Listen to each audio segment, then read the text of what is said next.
this was a part of the module. It will take hardly 10 minutes. Let me go through it.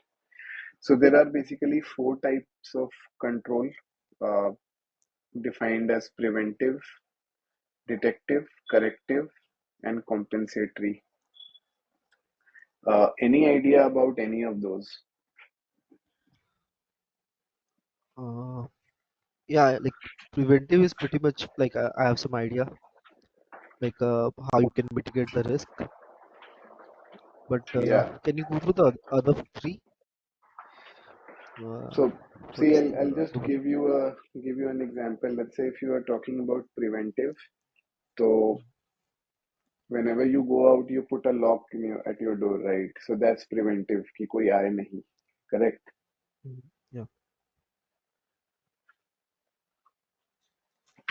That's what it is. You can have a look at the examples: segregation of duties, Duties, employ qualified person, access controls, firewalls. training, antivirus, passwords. These are all preventive controls. Okay, Mm, designed to protect the organization from unlawful activities. Moving to Okay. next, detective. So which detect and report the occurrence of an error wherever. Take the example of CCTVs. कुछ गलत होता है तभी लोग CCTV देखते हैं, right? Generally, not always कि हर Right. जगह मॉनिटरिंग नहीं होते रहती है. तो सीसीटीवी इज डिटेक्टिव की डिटेक्ट करने के लिए कि क्या हुआ गलत. Okay. Mm-hmm. Example: surprise checks, duplicate checking of calculations, intrusion detection, internal audit, monitoring expenditures against budgeted. तो ये सारी चीजें मेरी डिटेक्शन के काम में आती हैं. ठीक है. आईडीएस तो बहुत ही इंपॉर्टेंट है फॉर डिटेक्शन. फायरवॉल, फायरवॉल भी आजकल जो एंड पॉइंट फायरवॉल एक्सडीआर जिनको बोलते हैं, वो Mm-hmm. डिटेक्शन का ही काम करते हैं पूरे टाइम. मतलब बोथ प्रिवेंशन एंड डिटेक्शन दोनों काम करते हैं वो. Okay. Okay. Can not hear you. Yeah, it's clear, Harsh. Okay. Yeah. Moving to corrective. So prevention and detection alone cannot be effective unless there is an appropriate corrective mechanism in place. The main characteristics of corrective control is minimize the impact of the threat, identify the cause of the problem, correct error arising from a problem. ठीक है. तो clear है, right, कि corrective is basically your resilience. How do you correct Mm-hmm. Something. तुम्हारा server down हो गया है, that's one thing. Preventive detective सब फेल हो गया तभी तुम्हारा सर्वर डाउन हुआ, करेक्ट. प्रिवेंटिव होता Yeah. तो वो डाउन ही नहीं होता. डिटेक्टिव नहीं होता तो पता ही नहीं चलता कि सर्वर डाउन हुआ है. डिटेक्टिव है तभी पता चला कि कोई एक सर्वर कैपजेमिनी का डाउन है. अब करेक्टिव है कि तुम उसको कितनी जल्दी वापस ऑन करते हो. ये है करेक्टिव Mm-hmm. कंट्रोल्स. ठीक है. तो जनरली Okay. करेक्टिव में यही होता है कि mostly you would have your processes defined, your SOPs would be with you. एक चेन ऑफ कमांड होगा जिसके थ्रू तुमको जाके किसी प्रोसेस को करेक्ट करना है फिर. Okay. But ये लेट्स से examples पे एक लिखा है rerun the procedures and change input value to an application system. So rerun procedures वही है क्या जो backup sorry schedule jobs था, batch jobs था, उसको अगर वो करेक्ट. fail हो गया तो we will be हाँ, rerunning it. Okay. Exactly. Backup jobs दोनों में वही प्रोसेस है कि अगर कुछ फेलियर होता है तो you need to make sure कि वो रीरन हो. ऐसा नहीं है कि फॉर एग्जांपल कभी अगर ऑडिट पे जाते हो लेट्स से, या अपने सिस्टम में भी देखते हो कि तुम्हारे यहाँ पे बैकअप्स डेली होते हैं. ठीक है. Mhm. Some day backup fail हुआ तो इसका मतलब ये नहीं है कि अब वो नेक्स्ट ही डे ऑन होगा. तुमको सेम डे ऑन कराना है बैकअप. वो Mm. तुम्हारा टाइमिंग था 12 बजे का, हो सकता है 2 घंटे लेट ही चले लेकिन वो चलेगा उस दिन. ऐसा नहीं है कि वो डे ही स्किप हो जाए. Yeah. ओके. Mhm. क्लियर है. And and fourth point, change input value to an application system. ये थोड़ा ऑटोमेशन रिलेटेड है कि समटाइम्स हम लोग ऑटोमेशन में ऐसा करते हैं, जैसे अपने जीआरसी टूल्स और ये सब होते हैं ना, तो देर आर टाइम्स कि वो किसी गलत जगह से ही डेटा फेच कर रहा है बेसिकली। ठीक है कि अच्छा। तो उसको तुमको मतलब तुम्हारा रिपोर्ट ही गलत बन रहा है because you are not fetching it from the right place. Correct.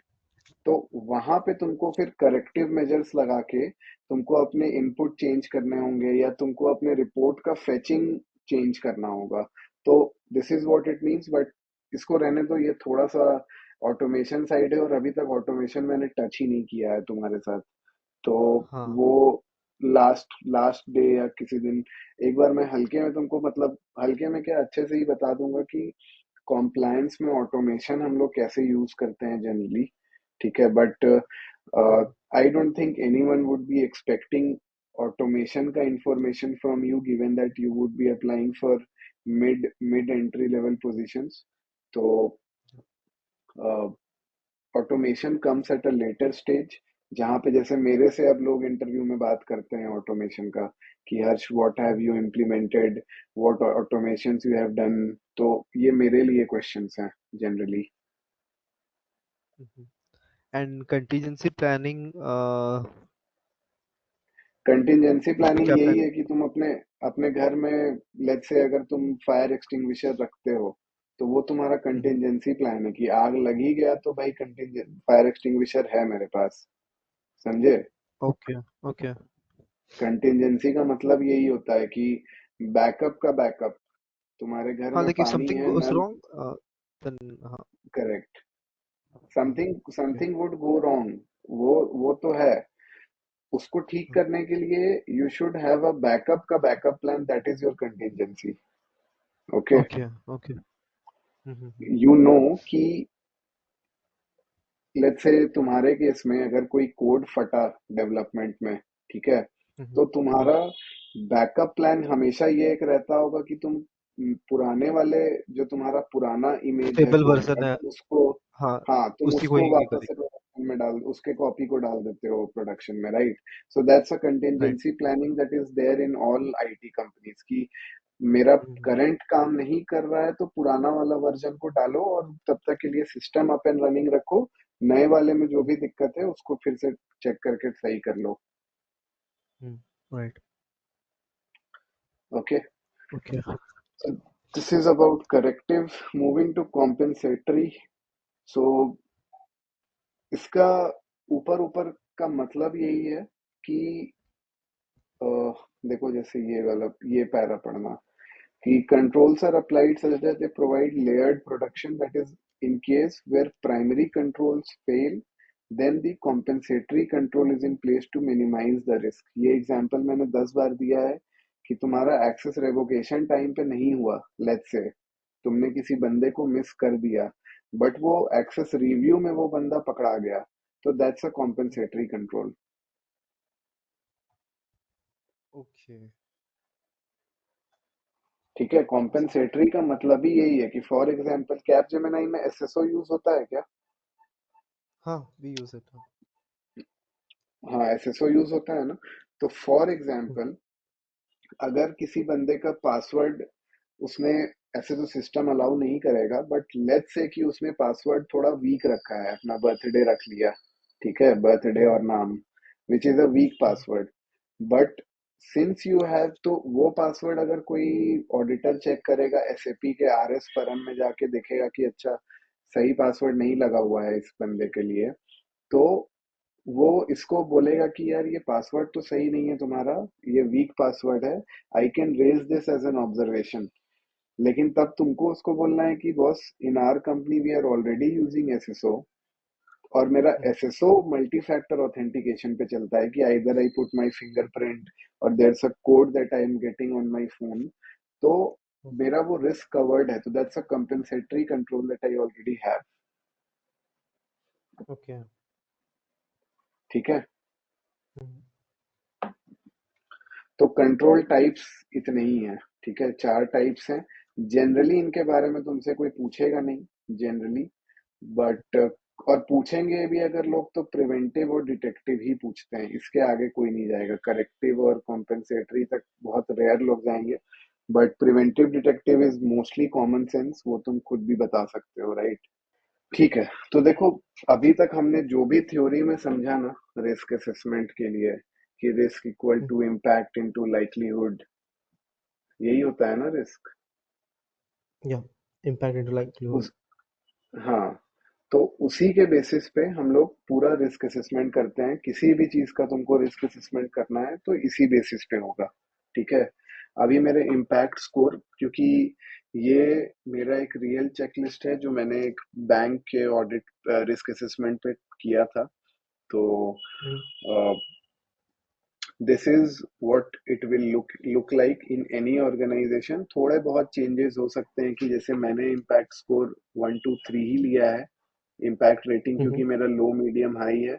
कुछ लोग इसको 4 भी कर लेते हैं, एक और क्रिटिकल या वैसे ऐड कर देंगे। ठीक है, low medium high critical. Critical, okay, हाँ। ठीक है, फिर if you look at the impact type, तो देखो, रेगुलेटरी इम्पैक्ट हो सकता है, legal impact, reputational impact, customer impact, operational impact. ठीक है, यही मेरे जनरली इम्पैक्ट के टाइप होते हैं। तो कभी जैसे किसी कंपनी में अगर गए रिस्क असेसमेंट करने, तो वो लोग पूछ लेते हैं कि what impact, I mean, I understand कि तुमने मेरे को इम्पैक्ट हाई दिया है, but where does it fall, what's the rational behind it? तो then that's when you say कि it can have reputational impact to you, your customers could be impacted, so that's why I have considered this. ठीक है, okay. And operational अभी impact? Operational तुम्हारे company का, कि let's say cab Gemini का server down हो गया, तो ये तुम्हारा ऑपरेशनल इम्पैक्ट है, करेक्ट? ओके। और देखा जाए तो mostly these would be in conjunction with each other. So let's say अगर मेरे पे रैंसमवेयर अटैक होने के चांसेस हैं, तो that would be a reputational impact for me, plus a customer impact as well, right? Because right. Customer का data है मेरे पास, तो मेरा रेप्यूटेशन तो जा ही रहा है, साथ साथ मेरे कस्टमर का भी डेटा जा रहा है, प्लस जस्ट इन केस अगर ऑपरेशनल इम्पैक्ट हैकिंग भी है। इतनी, हाँ, अगर हाँ। हैकिंग इतनी सीवियर है कि मेरा काम ही बंद हो जाए, तब तो ऑपरेशनल इम्पैक्ट भी है। और उसके बाद लेट्स से अगर मैंने टाइम पे रिपोर्ट नहीं किया, मैंने ये सही से नहीं बताया, डिस्क्लोज नहीं किया, तो मेरे पे लीगल इम्पैक्ट भी है। ओके, राइट, हाँ। तो अभी बस ये देख लो, ये थोड़े से क्राइटेरिया है। लेट्स से अगर कुछ हाई हाई इम्पैक्ट है, तो देखो क्या है severity: major breach leading to investigation, potential financial impact, significant impact on company's reputation, customer experience, possibly causing inconvenience to significant number of customers, event causing decrease in 50 to 100% of productivity of critical business operations। ये मेरे operational impact में आ गया। ठीक है, बस आगे भी यही है कि माइल्ड इम्पैक्ट है, ज्यादा परसेंटेज कम हो प्रोडक्टिविटी गया लॉस बिजनेस नहीं हो ऑपरेशन। रहा है, परसेंटेज कम हो, माइनर है सब कुछ, तो वैसे। ऑलराइट। ठीक है, ये सेम चीज यहाँ पे भी लिखी हुई है कि रेगुलेटरी में हो गया potential negative impact on organisation, impact on customer financial status or social capital resulting in damage to a firm's reputation and customer experience। ठीक है, तो ये मोर और लेस तुमको इम्पैक्ट, कभी किसी से रिस्क के बारे में अगर बात हो, तो फर्स्ट यू टेल देम पूरा रिस्क का process, how do you, 4 steps जो मैंने पिछले सेशन में कवर किया: risk identification, analysis, assess. Evaluation, treatment. हाँ, उसके बाद तुम उनको बताओगे कि आइडेंटिफिकेशन में हम लोग क्या करते हैं, एनालिसिस में क्या करते हैं, इवैल्यूएशन में क्या करते हैं, ट्रीटमेंट के 4 टाइप हैं। आफ्टर दैट मेरा रिस्क का, याद है शुरू में ही मैंने कहा था कि रिस्क पे बात शुरू हो तो थ्रेट लैंडस्केप वर्ड यूज करना, कि थ्रेट लैंडस्केप के बेसिस पे हम लोग रिस्क डिफाइन करते हैं। Risk is my right. Impact into likelihood, likelihood मेरे फ्रीक्वेंसी और उस पे डिपेंड, मतलब the word itself is very giving कि समझ में आ जा रहा है क्या करना है। इम्पैक्ट हाँ मेरे को, मैं इम्पैक्ट हाई मीडियम लो पे देखता हूँ, but again my impact could be of different types, regulatory, reputational, customer, operational. इतने में ना बंदा तुमसे रिस्क के बारे में अगला क्वेश्चन शायद ही पूछे, अगर तुम खुद से ही छूट के इतनी चीजें बता दो ना उसको एक बार में, तो उसके बाद और प्रोबेबली दो वो, था ना, क्वांटिटेटिव अप्रोच, उसके बारे में हाँ, थोड़ा सा वो दिखा। वो एनालिसिस, रिस्क एनालिसिस का है वो पार्ट, कि हाँ क्वालिटेटिव या हाँ क्वांटिटेटिव एनालिसिस करोगे। तो वही है, मतलब हाँ तुमसे रिस्क के बारे में देखो, इससे ज्यादा तुमसे ना, और रिस्क इज ऐसा चीज की या तो बंदा तुमसे ऑफिस में करवाएगा या तुमसे हम्म इंटरव्यू में पूछेगा, मतलब वो ना ऐसा चीज नहीं है कि तुमसे इंटरव्यू में कोई करवा ले।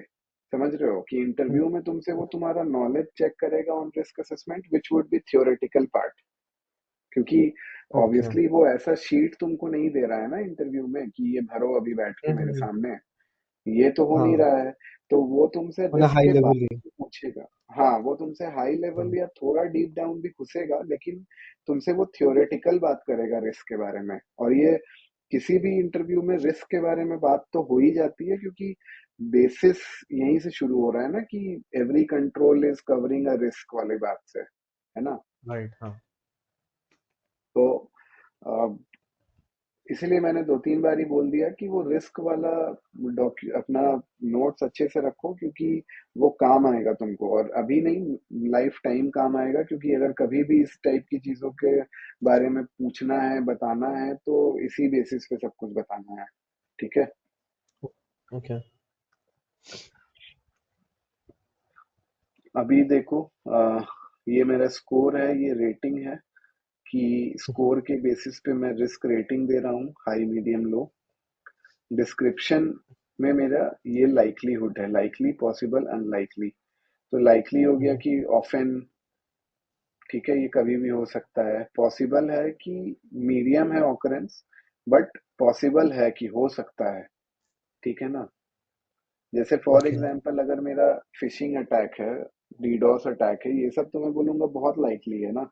हर कंपनी पे हर हम्म दिन कितने अटैक होते हैं, साइबर अटैक, करेक्ट। हम्म, लेकिन मेरा सर्वर डाउन शायद महीने में एक बार होता है या 3 महीने में एक बार होता है, तो उसको मैं पॉसिबल में डालूंगा, कि होता तो है ना, बट हम्म, ऐसा नहीं है कि एकदम वो है कि हर महीने एक बार हो ही जाएगा, कभी भी हो सकता है। अभी नहीं हुआ तो अच्छी बात है, बट 2 3 4 महीने में मेरे को ऐसा हिस्टोरिकल डेटा है कि हो ही जाता है कभी ना कभी, इनफ्रीक्वेंट हम्म, यहाँ पे। ठीक है, और ये है कि प्रोबेबिलिटी ही नहीं है, मतलब probability of occurrence is unlikely since the event hasn't happened yet. तो अनलाइकली रेटिंग ना हम लोग कम ही चीजों को देते हैं, सच पूछो तो। ठीक है, because in cyber security, in compliance, anything can happen, right. बहुत कम चांस है कि तुम एकदम अश्योरिटी से बोलो कि ये हो ही नहीं सकता, हो सकता है। फॉर एग्जाम्पल मैं किस चीजों में बोलूंगा कि ये नहीं हो सकता है। फॉर एग्जाम्पल मेरे कंपनी में 3 साल से एक्सेस रेवोकेशन ऑटोमेटेड है, कि कोई भी बंदा छोड़ के जाता है, उसका वर्क डे रिपोर्ट ऑटोमेटिकली जाता है एडी में, एडी ऑटोमेटिकली उसका एक्सेस रेवोक कर देता है। ठीक है। मैंने ओके। 3 साल से मैं ऑडिट करा रहा हूँ अपनी कंपनी का, मेरे 3 साल के ऑडिट में एक केस भी नहीं आया है कि मेरा लेट रेवोकेशन हुआ। मेरी कंपनी की पॉलिसी कहती है मैं 24 घंटे में रेवोकेट करूंगा, और वो रेवोकेशन हो रहा है 24 घंटे में पिछले 3 साल से। तो जब इस ओके। कंट्रोल को मैं देखूंगा ना, मैं उसका लाइकलीहुड अनलाइकली डालूंगा, क्योंकि 3 साल का डेटा है मेरे पास अपने बात को बैक करने के हम्म लिए। प्लस ऑटोमेशन है, तो आई एम अज्यूमिंग कि अभी तक नहीं मिस किया है तो आगे भी नहीं ही करेगा। तो हम्म, उस केस में मैं अनलाइकली डालूंगा। ठीक है। ओके। ओके। अब रिस्क रेटिंग आ जाता है कि हाई, ये तुम्हारा इम्पैक्ट इनटू लाइकलीहुड से बनाइए। ठीक है, हम्म, मतलब दोनों को अगर हाईएस्ट पे रखो, 3 × 3 9 बनता है तुम्हारा, करेक्ट। तो 9 हो गया 7 हाँ। एकदम high, high risk rating.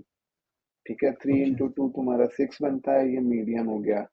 Let's say 1 × 1 है या 2 × 1 है, तो तुम्हारा लो हो गया। बिजली बिल को ठीक है। हाँ, 1 सेकंड होल्ड करना, जस्ट कीप।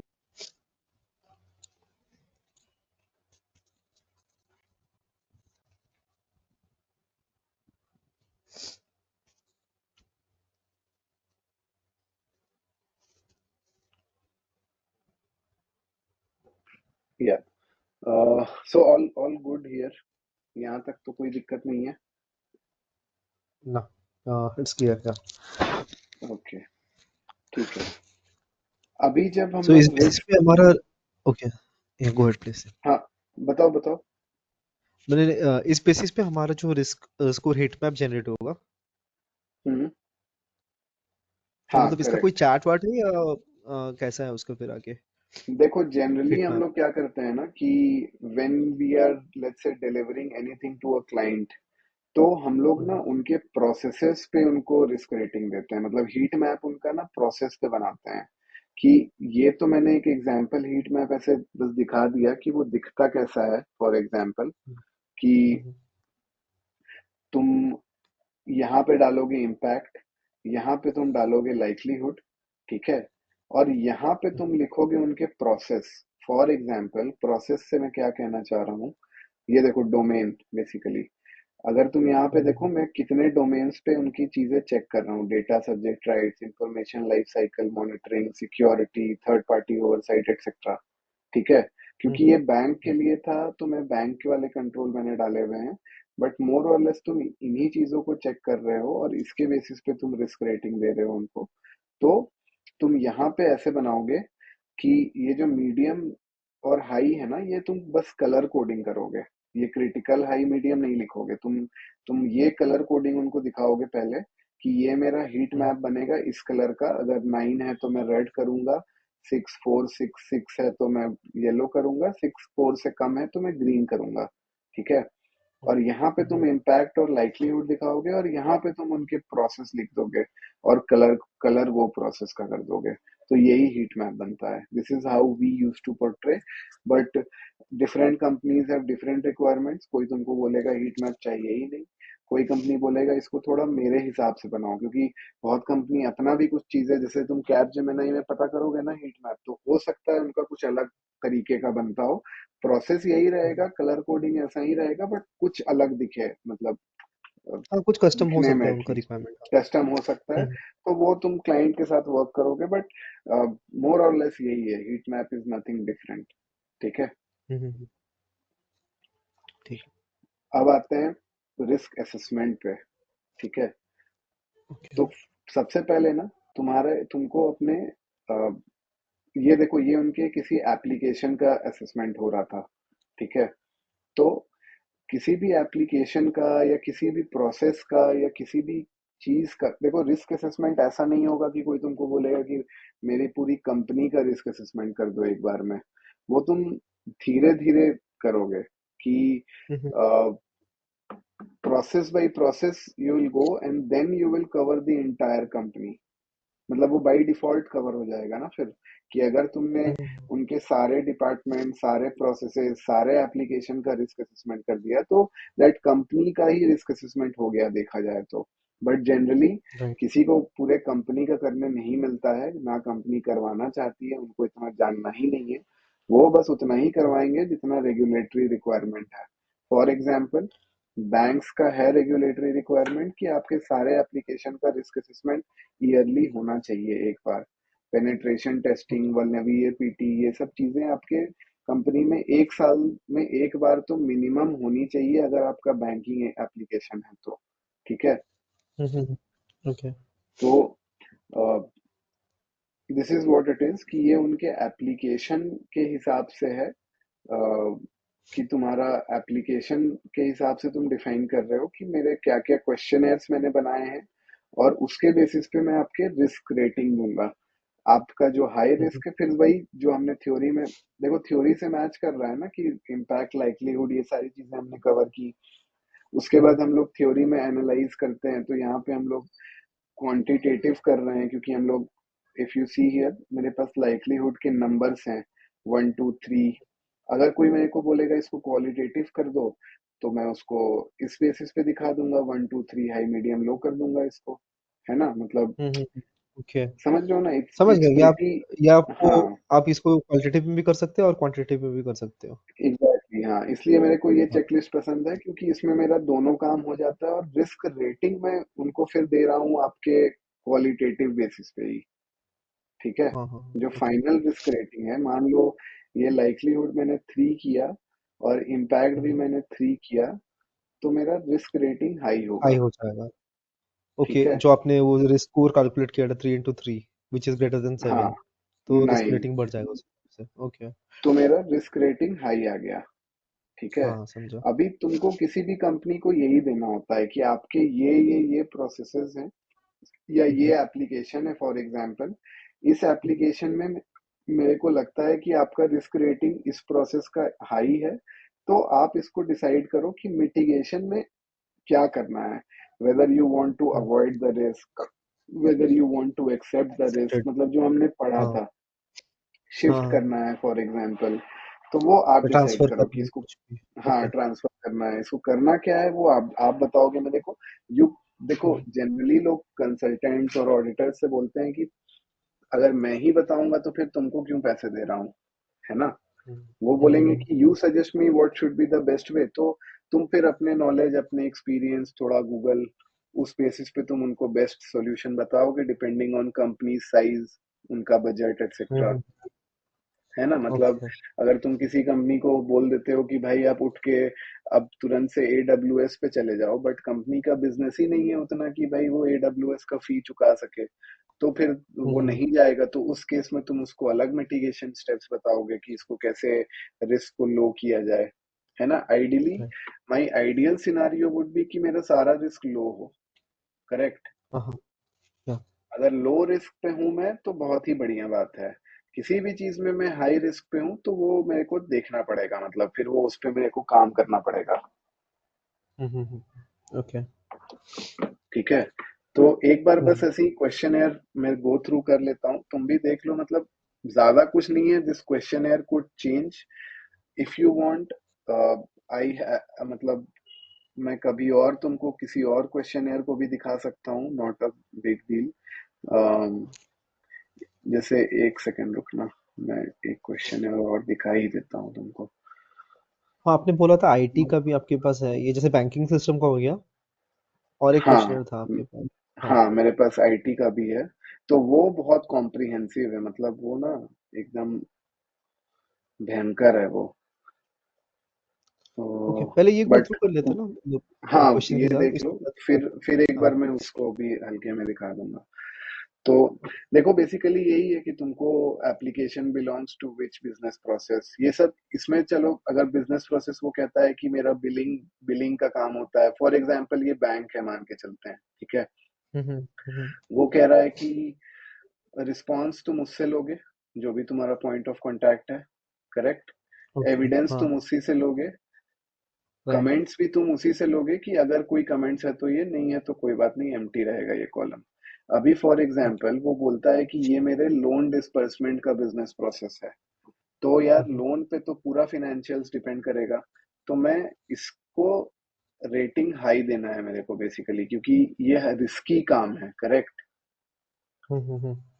है ना, प्रोसेस से रिलेटेड है, तो इसको मेरे को हाई रेटिंग देना है, ताकि बिजनेस को ये पता रहे कि this is a risky business process for me, okay.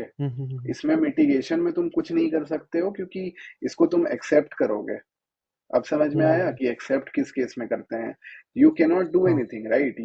You have a banking software, a banking application, what can you do with it, you cannot tell कि भाई मेरे को नहीं यूज करना है, that's your business model, right। तो तुमको use तो करना ही है। अब वो रिस्की है, that's just the nature of that application, you have to accept that risk. तो इस केस में तुम इसको एक्सेप्ट करोगे, यहाँ पे तुम लिखोगे एक्सेप्ट रिस्क, रिस्क एक्सेप्टेड, ठीक है। और इसके आगे तुम एक रैशनल दोगे कि as discussed with inquired with, ठीक है, inquired with the management and concluded that this is within the risk acceptance criteria as per the RCM, risk control matrix, याद है मैंने शुरू में हम्म, बताया था एक रिस्क कंट्रोल मैट्रिक्स बनाते हैं जनरली कंपनीज कि यहाँ पे मैं ऐसे लिख देता हूँ ताकि तुमको ध्यान में रहे, एज पर आरसीएम। ठीक है, तो देखो आरसीएम क्या है, रिस्क कंट्रोल मैट्रिक्स है। तुम किसी भी कंपनी में जाओगे ना, बड़ी कंपनी में, तो उनका अपना मैट्रिक्स पहले से बना होता है। ठीक है, जिसमें उनको ऑलरेडी पता है ये चीजें कि कौन सा रिस्क मेरे को अवॉइड करना है, कौन सा रिस्क मेरे किस लेवल पे आता है, समझ रहे हो ना। उनको ये ऑलरेडी पता है, वो बस तुमसे रीवैलिडेट कराते हैं जनरली बड़ी कंपनीज। छोटी कंपनी है जिसको कुछ नहीं पता है, हम्म, तो उसको तुम जब ये वाली चीजें दोगे ना, जैसे मान लो for example you are doing this for a startup, तुम उसको बताओगे कि आप ये रिस्क एक्सेप्ट कर लो because nothing can be done about it. तुम उसके पीछे एक रैशनल उनको यहाँ पे लिख के दे दो। वो सेम चीज ना अपने आरसी, और उनको फिर तुम सजेस्ट करो, बोलो कि आप ना एक काम करो, एक रिस्क कंट्रोल मैट्रिक्स बनाओ जिसमें इस एप्लीकेशन के प्रोसेसेस और एप्लीकेशंस डालो, और उसमें आप लिखो, उसमें लिखो कि ये रिस्क हम लोग एक्सेप्ट कर रहे हैं and this is decided as per the management. Hmm, ये चीज ओके। रिलेट कर पा रहे हो कि एक जगह पे हम लोग इसके बेसिस पे मतलब रीवैलिडेट कर रहे हैं एक जगह पे, और एक जगह पे हम लोग रिस्क असेसमेंट के बेसिस पे आरसीएम बना ही रहे हैं बेसिकली। हम्म। सो ठीक है, आरसीएम डिपेंडेंट है रिस्क असेसमेंट के ऊपर, वो बोलना चाहते हो आप यहाँ पे? Not always, not always. देखो वही मैं कह रहा हूँ कि तुम रीवैलिडेट करोगे, तुम जब क्लाइंट के पास जाओगे ना, ओके। तो कुछ क्लाइंट बहुत स्मार्ट होते हैं, वो तुमको अपना आरसीएम कभी देंगे ही नहीं। वो बोलेंगे कि आदर्श अच्छा। पहले तुम अपना रिस्क असेसमेंट करो, फिर हम लोग हम्म, एंड में उसको मैच कराएंगे कि what the risk that we have identified in our RCM, does it match with the risk okay. Assessment you have done.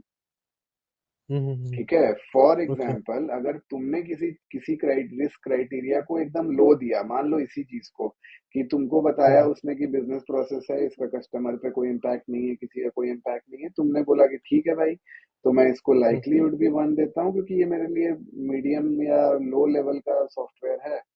तो हम्म, इसको तुमने risk rating low they the, but उनके आरसीएम में उन्होंने लिखा हुआ है कि नहीं, इस लोन एप्लीकेशन का रिस्क रेटिंग हाई होना चाहिए।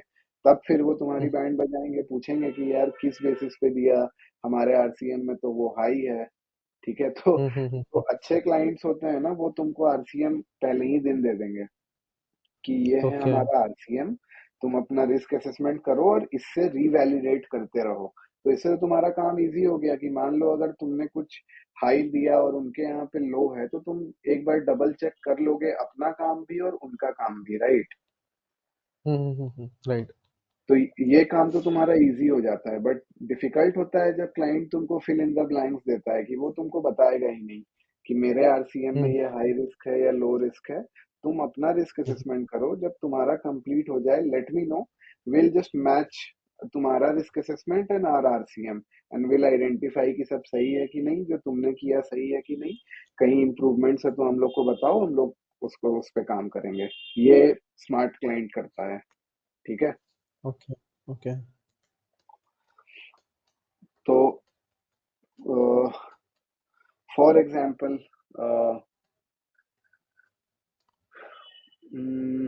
जैसे मान लो ये कंट्रोल में देख रहा हूँ, ठीक है, is the application customer facing.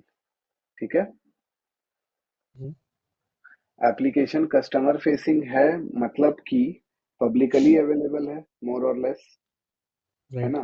For example तुम्हारे एच डी एफ सी का जो वेबसाइट है, तुम बैंकिंग लोन एफ डी जो करना है, तुम सीधा जाते हो hdfc.com, log in, E log in सब हो गया, है ना। यस। तो कस्टमर फेसिंग है मतलब पब्लिकली अवेलेबल है। तो किसी भी हाँ। पब्लिकली अवेलेबल चीज का लाइक्लीहुड रिस्क का कितना है, मेरे हिसाब से तो फुल है, क्योंकि कोई भी एक्सप्लॉइट करेगा ना।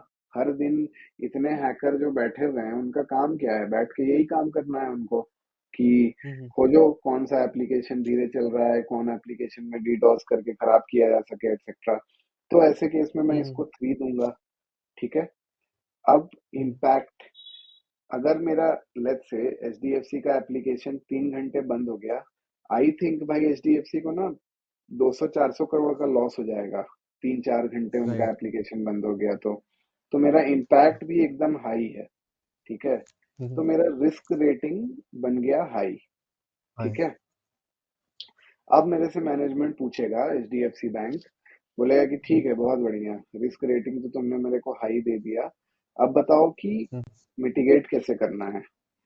तब यहाँ पे हम्म, तुम्हारे आएंगे वो वाले थ्योरी वाले चीजें काम, कि तुमको रिस्क हम्म, मिटिगेट करना है, कि तुमको ट्रांसफर करना है। एक्सेप्ट तो तुम नहीं ओके। करोगे इसको, है ना, इसको तुम एक्सेप्ट तो नहीं करोगे कि कोई बात नहीं, बंद हो जाए तो बंद हो जाए मेरा ऐप, कोई बात नहीं। ये तो एक्सेप्ट तो नहीं कर हम्म, सकते हो, अवॉइड नहीं कर सकते हो, this is hmm, unavoidable. Hmm, You have only two options: either you can mitigate it through putting controls, or you can transfer the risk. तो फॉर एग्जाम्पल मेरे से अगर कोई पूछता है कि इस केस में क्या करूं, तो मैं बोलूंगा कि एक काम करो, इसको तुम पहले तो मिटिगेट वाले ऑप्शन को एक्सप्लोर करो। अब देखो यहाँ पे काम तुम्हारा मैनेजमेंट के साथ है, ऐसा नहीं है कि तुम घर पे बैठे बैठे ये काम करके उनको भेज दोगे और हो गया। यहाँ पे तुमको उनके हम्म, साथ मल्टीपल मीटिंग्स रखनी होंगी। इसलिए ना जो लोग रिस्क असेसमेंट पे काम करते हैं, जनरली उनको लोकेशन पे ट्रैवल करना पड़ता है। ठीक है। Okay, okay. हाँ, जैसे मैंने भी बहुत सारे रिस्क असेसमेंट पे काम किया है, तो केपीएमजी मेरे को भेजता था कि जाओ भाई, पुणे जाना है, मुंबई जाना है, दिल्ली जाना है, क्योंकि तुम उनके साथ बैठ के काम करते हो ये वाला। You can not do this on your right. Own कि मेरे हिसाब से ये सही है तुमको। इसलिए मैंने शुरू में कहा ना, कंपनी के हिसाब से, कंपनी के मैनेजमेंट के हिसाब से, उनके बजट के हिसाब से तुमको डिसाइड करना है कि क्या बेस्ट ऑप्शन है मेरे लिए। ठीक है। हम्म, तो फॉर एग्जाम्पल अगर यहाँ पे कंपनी मेरे को बोलती है कि मेरे पास बजट नहीं है ज्यादा, मेरा हम्म, आईटी सिस्टम ठीक ठाक है, बट मेरे पास लोग और रिसोर्सेज दोनों की कमी है, मैं नॉर्मल चीजें मेरे को बताओ क्या किया जा सकता है। ठीक है। हम्म, तो मैं उसको बोलूंगा कि एक काम कर, तुम रिस्क मिटिगेशन कर लो, कि तुम यहाँ पे कंट्रोल्स लगाओ। ठीक है, कंट्रोल्स कैसा? कंट्रोल्स लाइक कि तुम HTTPS प्रोटोकॉल यूज करने के लिए। H T T P S use करो, टीएलएस यूज करो। ठीक है, एस एस एच यूज करो। तो तुम्हारा फिर, तो तुम्हारी चीजें मतलब ऑन द नेट एटलीस्ट सही रहेंगी। ठीक है। हम्म, बट अगर मेरे को कोई बड़ी कंपनी है, भर भर के पैसा है, या छोटी कंपनी भी है, फंडिंग नया नया मिल गया, बहुत पैसा है खर्चने को, तो मैं उनको बोलूंगा कि भाई एक काम कर, ये जो तुम्हारा वेबसाइट है ना, या ये एप्लीकेशन है, इसको चुपचाप AWS पे होस्ट कर दो। AWS सारी सिक्योरिटी देख लेगा, पैसा ज्यादा लेगा, लेकिन risk transferred to AWS। Right. ठीक है। तो रिस्क असेसमेंट ना यही होता है इसमें। अभी चैलेंजिंग पार्ट क्या है मैं बताता हूँ। देखो ये तो चलो एक बना हुआ था, ठीक है, ये बना बनाया चेकलिस्ट है। और जैसा थोड़ा बहुत क्वेश्चंस अगर देखो कि SSL TSL है या नहीं है, नहीं है तो समझ रहे हो तुम, इसमें खुद ही रिस्क रेटिंग अपने बैठा दोगे। बताओ जैसे इस एग्जांपल में SSL TLS certificate enabled for the applications। दोनों इसमें मुझे क्या दोनों करना है इसमें? scenario बताओ, रिस्क असेसमेंट करना है, दोनों सिनारियो बताओ कि क्या करोगे। ऑब्वियसली अगर SSL और TLS इसमें enabled नहीं है तो इम्पैक्ट हाई रखूंगा इसका, और हम्म। लाइकलीहुड भी हाई रखूंगा। हाँ, क्योंकि सो कभी भी हो मिटिगेशन। सकता है, हाँ, कुछ भी हो राइट। सकता है। क्योंकि अगर हम्म, कॉम्प्रोमाइज हो सकता है किसी चीज में। सो हाँ एंड मिटिगेशंस में वही है कि you need to put up the controls, और कंट्रोल्स में वो उनको सजेस्ट कर सकता हूँ ये चीजें कि हाँ, इधर कि गो एसएस डालो, ट्रांसफर द टीएलएस लगाओ। Control to any cloud providers. So वो क्लाउड प्रोवाइडर का रिस्क हो जाएगा, और वही। You can set up the हाँ, बिलो थिंग्स या। करेक्ट। ठीक है ना, तो देखो ये चेकलिस्ट वेरी करता है। अभी चैलेंजिंग पार्ट यही है ना कि जब मैं बैंक के लिए जा रहा हूँ उनके एप्लीकेशन का रिस्क असेसमेंट करने, तो मैंने एप्लीकेशन के हिसाब से ये बनाया है चेकलिस्ट। ठीक है। बट जब मैं किसी, फॉर एग्जांपल मैं टाटा मोटर में गया उनके किसी प्रोसेस का रिस्क असेसमेंट करने, तो मेरा ये चेंज हो जाएगा। करेक्ट। तो राइट। जब भी रिस्क असेसमेंट पे हम लोग जाते थे ना, तो मेरे लिए चैलेंजिंग पार्ट यही था बस, कि यार क्वेश्चन मेरा सही बने। क्वेश्चन हम्म। बन गया तो फिर रिस्क असेसमेंट कुछ नहीं है, फिर ये बस high risk low risk impact क्या है, अपना रैशनल दो उनको, मिटिगेशन बताओ, एक्सेट्रा एक्सेट्रा, यही करना है अ, तुमको। तो हर्ष लेकिन ये क्वेश्चनर जो है ना ये पूरा प्रोसेस डिपेंडेंट ही हो जाएगा फिर, मतलब जो भी प्रोसेस होगा उसके बेसिस पे आप ये क्वेश्चनर बनाओगे, एग्जैक्टली, राइट? एग्जैक्टली, तुमको कंपनी के हाँ। प्रोसेस, तुमको कंपनी के डिपार्टमेंट के या कंपनी के प्रोसेस के हिसाब से तुमको काम करना है इस पे, क्वेश्चन हम्म। पे। फॉर अब एग्जाम्पल, जैसे और बोल रहे ऐसा हो भी कि नहीं है दो कि तीन प्रोसेस में ही काम कराएंगे वो, तो वो दो तीन प्रोसेस का ही अच्छा खासा क्वेश्चनर सेट होना चाहिए, एंड हाँ, उस बेसिस पे करेक्ट। फिर आप आगे बढ़ो। ओके। और ऐसा नहीं है ना कि क्लाइंट तुमको पहले से ही पूरा इंफॉर्मेशन दे देगा, तुमको वो वेगली बताएगा कि हाँ मेरे इस एप्लीकेशन में ये चीजें होती हैं, तो तुमको उस बेसिस पे तुमको अपने क्वेश्चनियर को फॉर्म करना है। ठीक है। हम्म।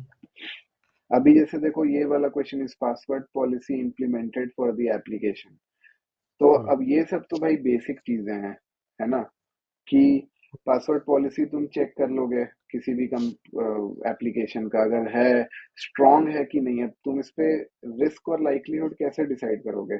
तुम देखोगे कि कितना स्ट्रांग है। फॉर एग्जांपल, ज्यादा स्ट्रांग नहीं है कि 6 कैरेक्टर डाल के हो जाता है, रिन्यू करने बार बार नहीं बोलता है, तो देखो यहाँ पे तुम्हारा नॉलेज काम आएगा, जो तुमको जीआरसी का जो नॉलेज है बेसिकली। जैसे उस दिन हमने सॉक्स देखा, तो सॉक्स में तुम आरएस परएम्प देख रहे हो, या तुमको इन जनरल पासवर्ड के कॉम्प्लिकेशंस पता होने चाहिए, करेक्ट? हम्म। कि अगर तुमको वो पता ही नहीं है तो तुम कैसे डिसाइड करोगे कि आपका वीक है कि वेरी स्ट्रांग पासवर्ड कॉन्फ़िगरेशन है ना? हम्म।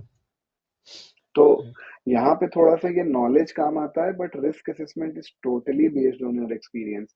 इसलिए हाँ। जब तुम किसी भी कंपनी को ज्वाइन करोगे ना, आई हाईली हम्म। डाउट कि तुमको कोई डे वन पे बोलेगा कि जा भाई रिस्क असेसमेंट करिए। ईवाई बोल सकती है ज्यादा से ज्यादा, क्योंकि वो ऐसे ही काम कराते हैं।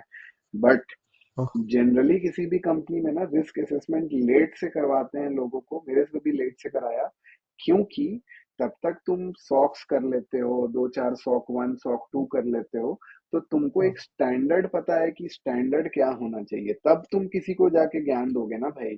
अगर तुमको राइट। ज्ञान ही नहीं है तो तुम क्या डे वन पे जाके किसी को ज्ञान दोगे कि ऐसा होना चाहिए वैसा होना चाहिए? तो हर्ष लाइक आपकी स्टार्टिंग कहाँ से होती है, मतलब पहले आप सॉक वन करते हो, सॉक टू, उसके बाद सॉक्स करते हो, उसके बाद ये कैसे, वो प्रोसेस क्या है एग्जैक्टली? देखो, अगर मेरे से कोई पूछे कि एक आइडियल रोड मैप बना के दो कि किसको कैसे करने से सब सारी चीजों का नॉलेज हाँ। एक साथ होते जाएगा, तो मैं तो हाँ। यही कहूंगा, पहले सॉक वन करो, सॉक वन ओके। के बाद सॉक टू करो, ये दोनों बहुत करो। ठीक है, सॉक वन के 10 रिपोर्ट करो, सॉक टू के 10 रिपोर्ट करो, टोटल में तुमने 20 रिपोर्टिंग कर ली। उसके बाद तुम आओ सॉक्स पे, तब तुमको समझ में आएगा कि सॉक्स और सॉक वन के बीच का क्या रिलेशन है। ठीक है, ये अभी मैंने ओके। तुमको नहीं बताया है। जब मैं सॉक कवर करूंगा ना, SOC one SOC two, SOC हाँ टू हाँ नहीं, हाँ। Specially SOC one. याद है मैंने पहले सेशन में बताया था कि सॉक आपने वन बस इतना इज, बोला था कि आई, सॉक वन और सॉक्स फाइनेंशियल साइड में जाता है और सॉक टू थोड़ा करेक्ट टेक्निकल करेक्ट। हाँ, SOC 2 is a company's overall security posture, security but पर, SOC हाँ। 1 is ICFR, internal controls over financial reporting। ठीक है, हम्म। और अपना SOX तो पूरा ICFR है ना? हम्म। तो हम्म। जब तुम SOX का ऑडिट करते हो ना, SOX, जब तुम हम्म। सर्वेंस ऑक्सली करते हो किसी कंपनी का, तो there comes hmm. A point when you refer the SOC one report as well. ये अभी मैंने तुमको बताया नहीं है। ये जब मैं सॉक हम्म। वन कवर करूंगा ना, उस टाइम पे मैं ये कोरिलेट करूंगा कि how do you look at SOC one while doing SOCs, और सॉक वन में मेरा क्या रिपोर्ट में इंपॉर्टेंट है, जो मेरे को सही से इम्प्लीमेंट कराना है या चेक करना है, ताकि वो सॉक्स में फिर से वेरीफाई होगा। तो okay. These all are related. For example, अगर किसी बंदे को तुम सॉक्स पे डे वन पे भेज दो, और हम्म। उसने कभी सॉक वन किया ही नहीं है, तो आई एम प्रिटी श्योर उसको कुछ चीजें नहीं समझ में आएंगी, वो मिस करेगा एक दो चीजें, क्योंकि उसने सॉक वन राइट। तो देखा ही नहीं है कि होता क्या हाँ। है, उसमें क्या करना होता है, सीयूईसीज क्या होते हैं, सब सर्विस ऑर्गेनाइजेशंस क्या होते हैं, यूजर एंटिटी कंट्रोल्स क्या होते हैं, ये चीजें उनको उसको पता ही नहीं है, तो वो सॉक्स में कैसे वेरीफाई करेगा? और सॉक्स में सॉक वन वेरीफाई करना पड़ता है। ठीक है, तो इसलिए वो चलो हम लोग आगे के सेशन में करेंगे। बट हाँ, अगर रोड मैप किसी को बताना है, सॉक 1, सॉक 2, देन सॉक्स, हाँ। ये तीनों ओके। चीजें काफी बार कर लो, काफी मतलब कि 1 डेढ़ साल यही चीजें करो। उसके बाद हम्म। आओ रिस्क असेसमेंट पे, फिर आओ साइबर मेच्योरिटी असेसमेंट पे, फिर आओ टीपीआरएम पे, फिर आओ आईएसओ वाईएसओ पे। फिर ये सब ना फिर एक जैसे लगेंगे, मतलब इनमें कुछ डिफरेंस नहीं है।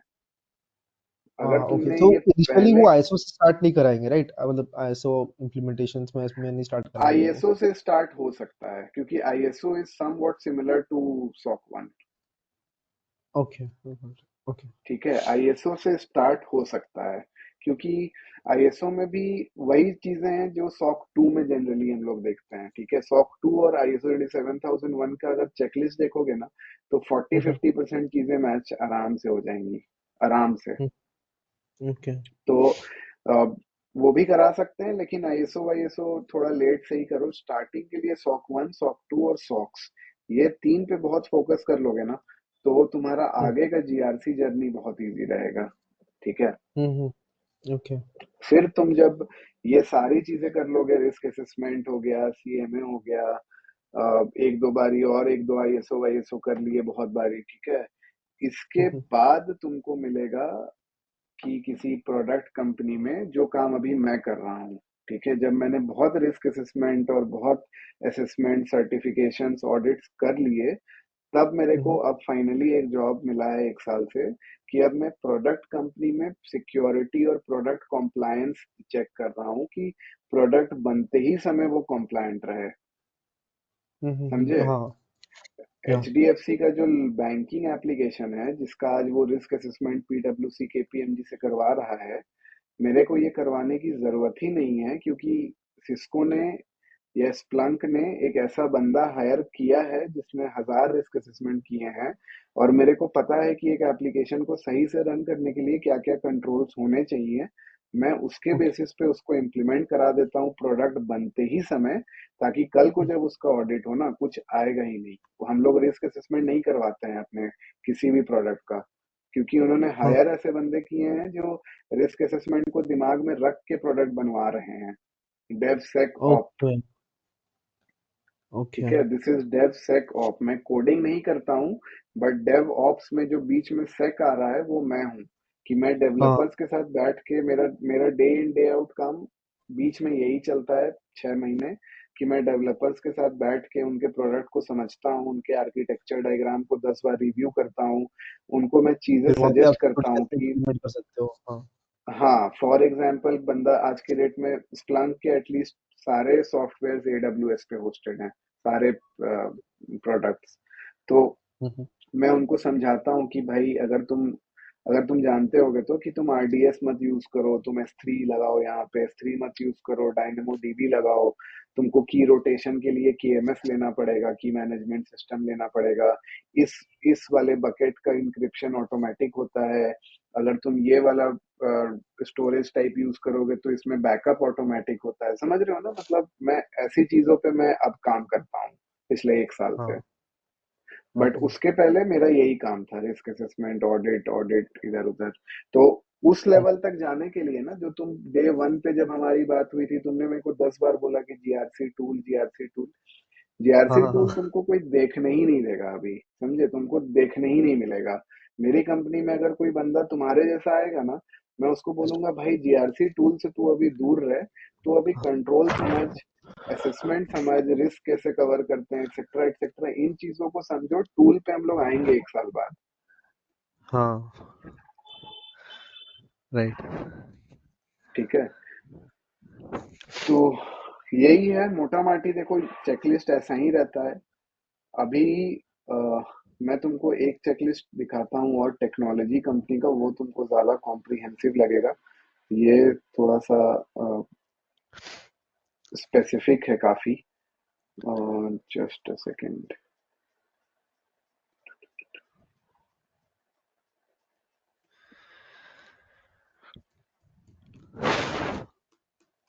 स्क्रीन बताना अगर दिख रही हो तो।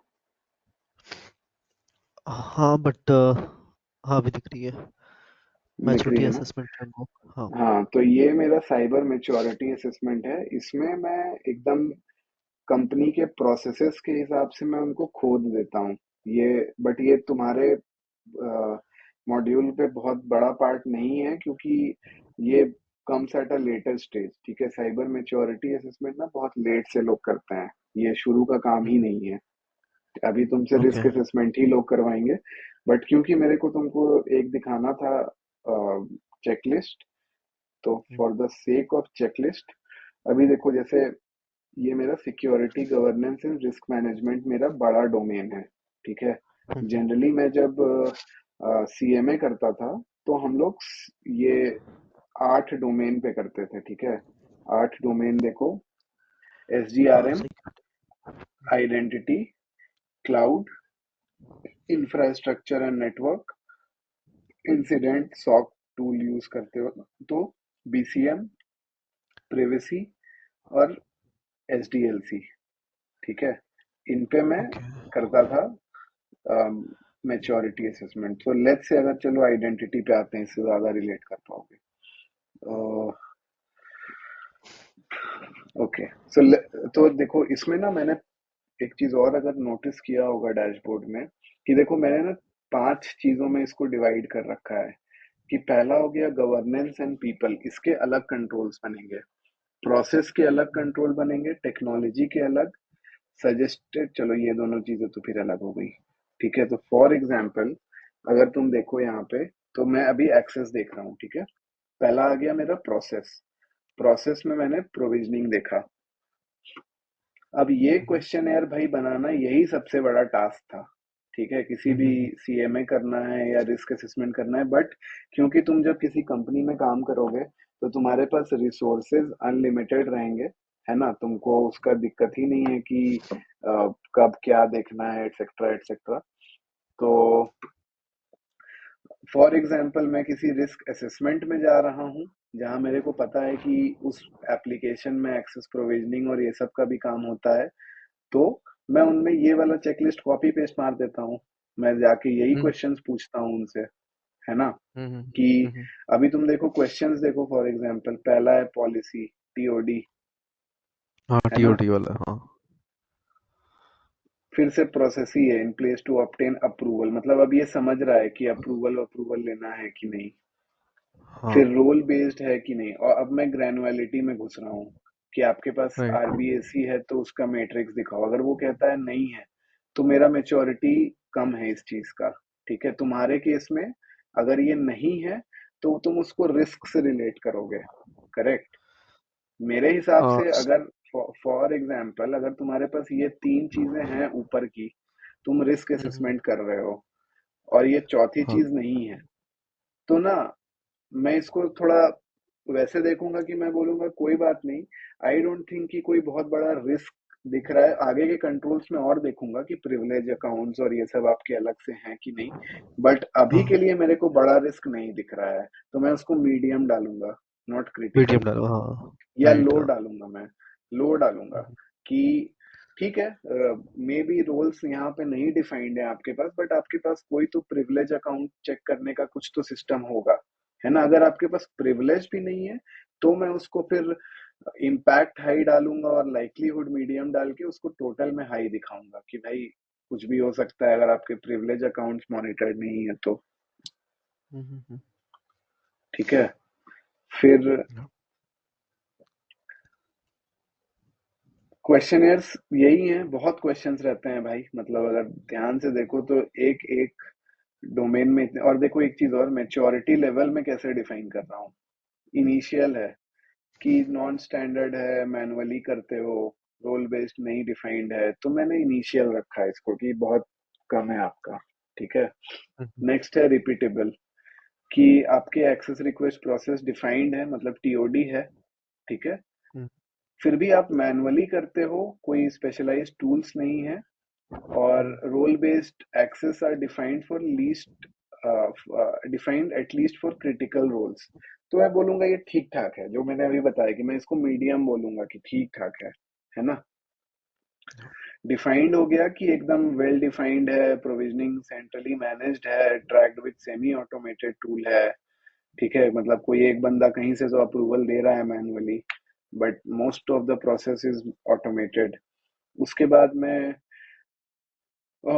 टीम देखूंगा कि मतलब एडिशनल चेक्स अगर कुछ लगते हैं कि नहीं, एसओडी है अगर अप्रोप्रिएट तो ये बहुत अच्छे लेवल पे है डिफाइंड, तो इसको मैं डिफाइंड एसओडी क्या है? Maturity, segregation of duty. Segregation of duties, okay. हाँ, ये अगर अच्छे से डिफाइंड है तो सब सही हो गया। ठीक है, और हम्म ये मेरा सबसे हाईएस्ट लेवल ऑफ मैच्योरिटी है कि सारी चीजें आपकी इंटीग्रेटेड इनटू अ टूल। ठीक है, अब ये आ गया देखो, इसीलिए मैं कह रहा था कि जीआरसी टूल ना बहुत लेट की बात है। वो सब हम्म कंपनी के पास होता भी नहीं है, जनरली हम लोग सबको डिफाइंड ही देते थे क्योंकि जीआरसी टूल के लिए अच्छी कंपनी होनी चाहिए। हम्म। ठीक है, और एसओडी एनालिसिस ये सारी चीजें आप ऑलरेडी करते हो, प्रोसेस इंप्रूवमेंट कंटिन्यूअसली, है ना, ये इम्प्रूव कंटिन्यूअसली यूजिंग मेट्रिक्स। तो हम्म। इस केस में मैं बोलूंगा कि भाई तुम इससे ज्यादा मेच्योरिटी तुमको नहीं चाहिए, एकदम परफेक्ट है। ओके, समझ में आया? मतलब तो मैच्योरिटी लेवल 4 थोड़ा सा हाई है अगर मैं देखूँ तो। हाँ, लेवल 4 मतलब कि तुम एकदम मेच्योर हो, तुमको किसी चीज की ओके। जरूरत नहीं है। और हम्म ठीक है, तो देखो ऐसा ही चेकलिस्ट बनता है। फॉर एग्जांपल पासवर्ड्स देख लो, डिफाइंड अप्रूव्ड पॉलिसी है कि नहीं, इन्फोर्स्ड कॉम्प्लेक्सिटी रिक्वायरमेंट है कि नहीं, default domain policy implemented at domain level है कि नहीं। ठीक है, डोमेन अलग चीज हो गई ना, कि तुम जहाँ पे जाके कोडिंग करते हो उसका भी कुछ होना चाहिए ideally password login. Right. System में तो करते हो वो अलग, बट तुम गिटलैब में लॉग करते हो तो गिटलैब का अलग होना चाहिए, और वो तुम्हारे कंपनी हाँ। पॉलिसी से मैच करना चाहिए। हम्म ठीक है, organisational level sync with password policy, सारे तुम्हारे एप्लीकेशंस। अब लोग क्या करते हैं कि ऑर्गेनाइजेशन का पासवर्ड पॉलिसी तो स्ट्रांग है, बट जब हम्म एप्लीकेशन का, इंडिविजुअल एप्लीकेशन का देखोगे तो एप्लीकेशन में कुछ नहीं है, जो मर्जी करके आगे बढ़ते जाओ, तो वो भी हम्म गलत है। ठीक है ना, फिर इन पहले लॉग ऑन के बाद यूजर पासवर्ड चेंज कर दे, पहला log on generally default password रहता है। पासवर्ड हाँ स्टोर कहाँ करते हो, ट्रांसमिट कैसे होता है, रीसेट करने का क्या प्रोसेस है, कितनी बार होता है ये। ठीक है, इन्फोर्स करता है कि नहीं पासवर्ड चेंज कंपनी के, हर 20 दिन पे बदलो, हर 60 दिन पे बदलो। हम्म स्ट्रेंथ एनालाइजर अलग से टूल आते हैं 10 तरह के, कि पासवर्ड स्ट्रेंथ अपना तुम चेक कर सकते हो ऑर्गेनाइजेशन में। फिर रिकॉर्ड मेंटेनेंस करते हो या नहीं प्रीवियस, तो इतनी चीजें अगर तुम सब में तुम्हारा हाँ जवाब है तो भाई बहुत अच्छा है, तो तुम मेच्योर हो। है ना, अगर मैं रिस्क हम्म। असेसमेंट कर रहा हूँ, तुम देखो अभी रिस्क असेसमेंट मेरा एक क्वेश्चन था कि is your password configuration implemented in the application, है ना। हम्म। बट अगर तुम सोचो मैं रिस्क असेसमेंट में इन सारे क्वेश्चंस को रख के इसके बेसिस पे उसको रिस्क बताऊं ना, तो बंदा इससे हाँ ज्यादा कुछ पूछेगा ही नहीं, वो बोलेगा कि भाई बहुत बहुत तगड़ा असेसमेंट कर दिया फिर। है ना, तो हाँ सीएमए थोड़ा सीएमए थोड़ा अलग लेवल का वो है, ये मेच्योरिटी असेसमेंट है, और ये बहुत डीप डाइव करके होता है। रिस्क असेसमेंट थोड़ा ऊपर ऊपर का चीज है, कि वो ना जल्दी हाँ। खत्म करने का चीज है। रिस्क असेसमेंट मतलब हम लोग को जो टाइमलाइन मिलता था ना, फॉर एग्जांपल रिस्क असेसमेंट किसी कंपनी का किसी प्रोसेस एप्लीकेशन का करना है, तो 1 सवा महीने बहुत हैं जिसमें उनको मिटिगेशन विटिगेशन सब बताओगे। लेकिन अगर हम्म। किसी कंपनी का सीएमए करना है ना, तो हम लोग को हम्म। 5 महीना मिलता था भाई, 4.5 5 महीना, कि करो बैठ के, डेली ओके। कॉल पे लो सामने वाले को और समझाओ, पूछो, समझो। हाँ। अच्छा, ये जो असेसमेंट क्वेश्चंस आपने बनाया है कि एक्सेस प्रोविजनिंग, पासवर्ड मैनेजमेंट, हम्म। एसओडी, ये भी तो एक प्रोसेस ही है ना? हाँ, तो देखो ये ओवरऑल प्रोसेस मेरा क्या है, आइडेंटिटी एंड एक्सेस मैनेजमेंट। अब हाँ याद है उस दिन जो हमने सॉक्स में एक्सेस मैनेजमेंट देखा, एपीडी वाले हाँ कंट्रोल्स, डू यू रिमेम्बर? यही सारे थे ना? हाँ। याद आ रहा है, लाइक यही यही तो थे। ओवरऑल इसी टाइप के थे, हाँ। इसी टाइप के मोस्टली यही थे, इसमें थोड़ा एक्स्ट्रा होगा क्योंकि ऑब्वियसली ये हाँ। सॉक्स नहीं है, बट यही थे ना, प्रिविलेज था, एक्सेस रिव्यू था, डी प्रोविजनिंग था, राइट। हाँ। एसओडी था, पासवर्ड था, मैप था। कॉन्फ़िगरेशन था, हाँ। एग्जिस्टेंस ऑफ आईएम टीम नहीं था, क्योंकि ये दूसरी चीज, ये इसके रिक्वायरमेंट हो गया कि आपका अलग से कोई टीम है कि नहीं। है ना, बट मोर और लेस ओके। यही सारी चीजें थी। करेक्ट। राइट। हाँ हाँ हाँ हाँ। है ना। देखो ये चेकलिस्ट खत्म हो गया फिर, और इसके ओके। बेसिस पे अगर मेरे को कोई, ये तो चलो मैच्योरिटी असेसमेंट था तो मैंने इसमें वेटेज और वेटेड स्कोर और ये सब चीजें देनी पड़ती हैं। बट अगर फॉर एग्जांपल कि ये अगर मेरा रिस्क असेसमेंट होता, तो यहाँ पे मैं डालता लाइक्लीहुड, रिस्क और रिस्क स्कोर, ठीक है। And depending on what maturity you have, मैं तुमको रिस्क देता, रिस्क रेटिंग तुम्हारी स्कोर। करता। हाँ। हाँ। राइट। तो सबसे बड़ा चैलेंज है रिस्क असेसमेंट में to getting that initial checklist, कि ये जो क्वेश्चनर है चेकलिस्ट आपके। सबसे, हाँ ये सबसे डिफिकल्ट है। हाँ। ये अगर तुमको, और अच्छी बात ये है कि तुम किसी भी कंपनी में जाओगे जनरली, तो तुमको ये मिल जाएगा, ठीक है ना। कंपनी में हाँ। कुछ ना कुछ तो काम चल ही रहा है, करेक्ट। हाँ। हाँ। फॉर एग्जाम्पल, जिस कंपनी के पास नहीं होता है, जैसे मेरा एक फ्रेंड है एक स्टार्टअप में दिल्ली में, वो मेरे को कह रहा था कि यार हर्ष, अपने को सीएमए करना है, लेकिन इंटरनली करना है पहले, ठीक है, लेकिन ना मतलब वही आरसीएम बनाना था उसको इवेंचुअली। हम्म। तो कह रहा है कि यार मेरे पास कोई चेकलिस्ट नहीं है, मैंने गूगल गूगल देख लिया एटसेट्रा। हम्म। तो मैंने उसको यही सजेस्ट किया ना, मैंने कहा कि भाई देख, या तो तुम पहले खुद से बना लो, ठीक है, हम्म। अपने से दिमाग लगाओ, तुमको लगेगा 2-3 महीना एक चेकलिस्ट बनाने में, उसको बना के हम्म। तुम खुद से टेस्ट वेस्ट करो। और नहीं तो बेस्ट उपाय यही है कि तुम फर्स्ट ऑडिट, जो तुम्हारा फर्स्ट रिस्क असेसमेंट एवर हो रहा है, एवर, तो हम्म। तुम एक बाहर के फर्म को बुला लो, किसी बिग फोर को, वो तुमको चेकलिस्ट लेके अपना आएंगे, उनसे चेकलिस्ट ले लो, उनके चेकलिस्ट के हिसाब से एक बार कर लो, उनका चेकलिस्ट कॉपी पेस्ट कर लो, अगली बार से उनके चेकलिस्ट पे ही अपनी चीजें ऐड करो। मतलब एटलीस्ट तुम्हारे पास 70-80% कंटेंट तो मिल गया ना तुमको, अब अगली बार तुम करते रहना हाँ। बैठ के, है ना। राइट। हाँ। हाँ। तो ठीक है, तो देखो यार यही है मोटा माटी रिस्क असेसमेंट। किसी भी टाइप का असेसमेंट ना ऐसे ही चलता है कि you hmm. Look at the process, you understand the everything about the company. अब देखो यहाँ इंफ्रा और नेटवर्क है, ठीक है, तो तुम इंफ्रा नेटवर्क के रिलेटेड कंट्रोल्स यहाँ पे चेक करोगे, ये सॉक 1 के कंट्रोल से मैच करेगा, ये आईएसओ के कंट्रोल से। अब देखो जिसके पास कोई नॉलेज नहीं है वो क्या करेगा, वो बंदा अपना सॉक 1 का चेकलिस्ट खोलेगा, उससे नेटवर्क के कंट्रोल उठाएगा, सॉक 2 का एआईसीटीए का डॉक्यूमेंट है, उससे नेटवर्क हाँ। के कंट्रोल उठाएगा, एटसेट्रा ओके। एटसेट्रा जगह से, वो 10 जगह से नेटवर्क के कंट्रोल उठा के तब अपना एक क्वेश्चन बनाएगा, और उस क्वेश्चन हाँ। पे हाँ। फिर वो अपना रिस्क रेटिंग या मेच्योरिटी असेसमेंट करेगा। तो सर ऐसे कुछ डिफाइंड है क्या कि मुझे इतने ही क्वेश्चनर बनाने हैं? सोचो कि अभी जैसे कि पैन का सोच अनलिमिटेड, लो, जितने भी मैं बना अनलिमिटेड है, सकता हूँ। हाँ। अनलिमिटेड है।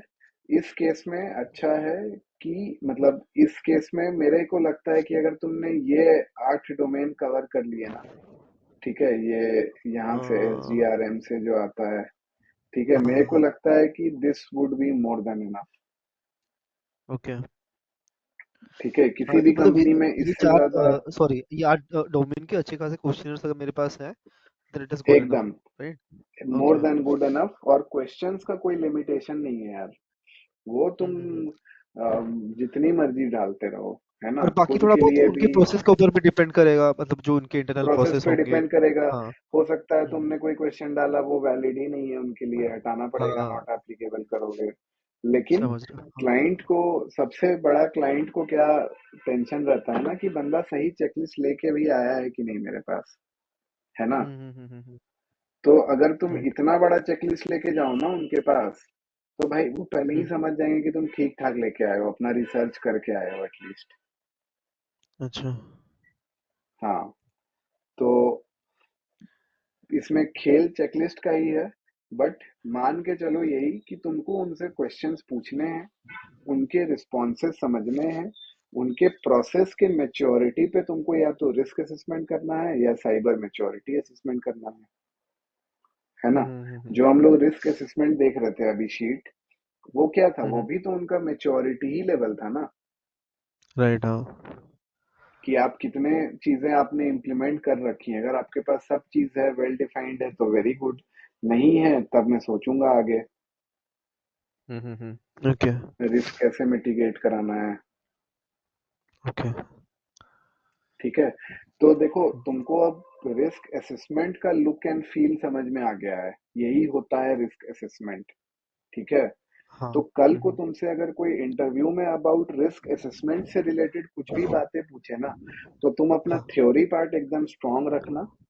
ठीक है। और दूसरी चीज, अब तुमने ये सारे शीट्स देख लिए हैं, एक दो बार और देख लोगे रिकॉर्डिंग सेशन में, तो तुमको समझ में आ जाएगा ना कि बंदा तुमको किसी भी चीज के बारे में पूछ रहा है तो तुमको उसको जवाब कैसे देना है। वो तुमसे पूछेगा कि आदर्श बताओ यार, मेरी कंपनी क्लाउड पे है तो कैसे इसका रिस्क असेसमेंट करोगे। तुम बोलोगे कि यार पहले मैं क्लाउड के हिसाब से आपके एक्सेस, आपके चेंज, आपके अलग अलग प्रोसेसेस को मैं आइडेंटिफाई करके एक क्वेश्चनर बनाऊंगा। फिर मैं रिस्क हाँ। डिफाइन करूंगा उस क्वेश्चनर के बेसिस पे, और आपके रिस्पॉन्सेज और एविडेंस कलेक्शन के बेसिस पे मैं ये रिस्क बैठाऊंगा, और उसके हिसाब से मैं आपको आगे मिटिगेशन बताऊंगा। है ना। तो ओके, ये राइट। चेकलिस्ट इसीलिए इम्पोर्टेंट था देखना। ठीक है। ये नहीं देखे होते तो चीजें हवा में रहती, कि समझ में ही नहीं राइट। आता कि करना क्या है, बोलना क्या है, या आंसर जो कैसे भी देना है। है उसका? हाँ, बट हाँ। अब तुमको प्रोसेस पता है एटलीस्ट कि करना क्या है। और देखो चेकलिस्ट का कोई लिमिट नहीं है। हो सकता है तुम ये चेकलिस्ट उठा के फेंक दो और तुम बोलो कि यार हर चीज से बेटर चेकलिस्ट मैं बना सकता हूँ, मोस्ट वेलकम, बना सकते हो, एकदम बना सकते हो। तो चेकलिस्ट का कोई लिमिट नहीं है, but it should be relevant to the company. अब ऐसा नहीं कि घर के बगल के किराना दुकान में करना है रिस्क असेसमेंट और क्लाउड का चेकलिस्ट लेके चले गए हैं। है ना, उसको उसके लिए वैसा ही लेके जाना है। हाँ, समझा। ठीक है। ओके। तो सो रिस्क असेसमेंट इतना ही था। थ्योरी पार्ट मुझे समझ में आ गया, जो भी वो क्वेश्चंस रेज करेंगे, और चेकलिस्ट के ऊपर भी बेसिकली वही करेंगे कि आप ये कैसे करने वाले हो, राइट? कि अगर ये कैसे प्रोसेस है, करने आप वाले उसमें हो। कैसे हाँ, असेसमेंट करने वाले हो। हाँ। और उसका एग्जैक्टली मिटिगेशन और का वो स्टेप भी ना। बताना है। ओके। हाँ, और वो भी वो ज्यादा नहीं घुसेंगे कोई भी, वो तुमसे ऊपर ऊपर पूछेंगे कि जैसे हाँ। इजी वाले, कि एक्सेस वाले, जैसे मैंने इसीलिए मैंने ये दिखा दिया आइडेंटिटी एंड एक्सेस, हाँ। कि ये तुमसे एकदम पूछ सकते हैं कि कोई एक प्रोसेस के बारे में बताओ रिस्क असेसमेंट। तो तुमको ऑलरेडी सॉक्स में पता है क्या क्या कंट्रोल हम लोग हाँ। चेक करते हैं। है ना। अच्छा, मैं वो वाला तुमको भी तो बोल ही सकता हूँ ना उसमें, मतलब ऐसे तो पर्टिकुलरली वो वाला भी यूज कर सकता हूँ मैं इसमें, राइट? अगर एकदम मुझे यूज कर वो याद सकते आया हो। उस टाइम पे। हाँ, हाँ, ओके। उस टाइम पे जो याद आया वैसे बताओ।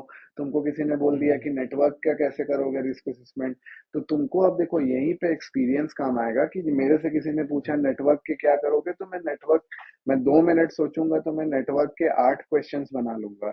ठीक है। हम्म। हम्म। कि हम्म। फायरवॉल रूल क्या है, फायरवॉल कितने फायरवॉल हैं, रिडंडेंट फायरवॉल है कि नहीं, फायरवॉल रूल हम्म। एडिट करने का किसको एक्सेस है, फायरवॉल ग्रुप्स बने हुए हैं कि नहीं। देख रहे हो ना, मतलब समझा। मैं बात करते करते 4-5 क्वेश्चन मैंने फायरवॉल पे बना लिया। इसके बना अलावा लिया, मैं 10 चीज हाँ। और पूछ लूंगा कि नेटवर्क आपका सेग्रीगेटेड है कि नहीं, अमेजोन पे हो हाँ। तो वर्चुअल प्राइवेट क्लाउड यूज करते हो कि नहीं। ठीक है। 10 तरह की हाँ। चीजें मैं उसी पे पूछ लूंगा उससे। आपके पास राइट। लोड बैलेंसर है कि नहीं नेटवर्क ट्रैफिक देखने के लिए, load balancers right. Automatically configured हैं कि नहीं।